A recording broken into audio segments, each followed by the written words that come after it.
കാലം എത്ര മാറിയാലും മനുഷ്യരുടെ സ്വഭാവത്തിനും മനോഭാവത്തിനും ഒരു മാറ്റവും വന്നിട്ടില്ല. എല്ലാ കാലത്തും മാതാപിതാക്കൾ മക്കളെ വഴക്കു പറയുന്ന രീതി ഒരേപോലെയാണ്. 60കളിൽ അമ്മമാർ കുട്ടികളോട് എപ്പോൾ നോക്കിയാലും കഥപുസ്തകം വായിച്ചുകൊണ്ടിരിക്കും, പാഠപുസ്തകം തുറന്നു നോക്കില്ല. 70കളിൽ പാഠപുസ്തകത്തെ വേണ്ട, അല്പസമയം കിട്ടിയാൽ ഈ റേഡിയോയും കേട്ടുകൊണ്ടിരിക്കും. ചായക്കടയിലെ പോലെ എന്തൊരു ശബ്ദമാണിത്, ഇനിയെങ്കിലും പുസ്തകമെടുത്തൊന്ന് പഠിക്ക്. 80കളിൽ ഈ TV എടുത്ത് തല്ലി പൊട്ടിക്കണം. മഴക്കാലമാകുമ്പോൾ ഖിർ ഖിർ എന്ന ശബ്ദം. അതിൽ രൂപമൊന്നും കണ്ടില്ലെങ്കിൽ ടെറസിന്റെ മുകളിൽ പോയി ഒറ്റക്കാലിൽ തപസ്സും ആന്റിന തിരിക്കലും.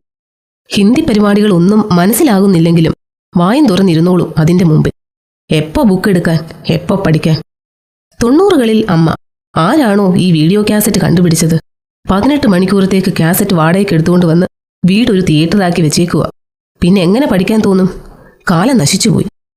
2000-ൽ കേബിൾ TVയും വെച്ച് ഏത് സമയവും അതിന്റെ മുമ്പിലാ.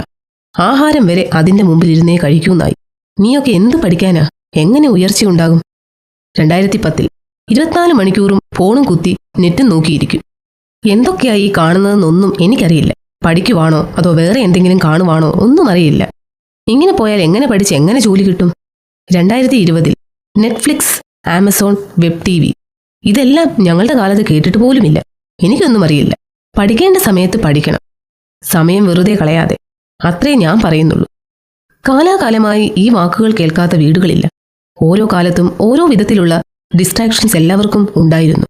എന്നാൽ നമുക്ക് ലഭിച്ച സ്വാതന്ത്ര്യത്തെ മിസ്യൂസ് ചെയ്യാതെ അത് പഠനത്തിനും മറ്റു നല്ല കാര്യങ്ങൾക്കും വേണ്ടി ഉപയോഗിക്കണം. സ്വതന്ത്രരായും സ്വാതന്ത്ര്യം ദുഷ്ടതയ്ക്ക് മറയ്ക്കാതെ ദൈവത്തിന്റെ ദാസന്മാരായി നടപ്പീനെന്ന് ബൈബിളിലും നാം വായിക്കുന്നു.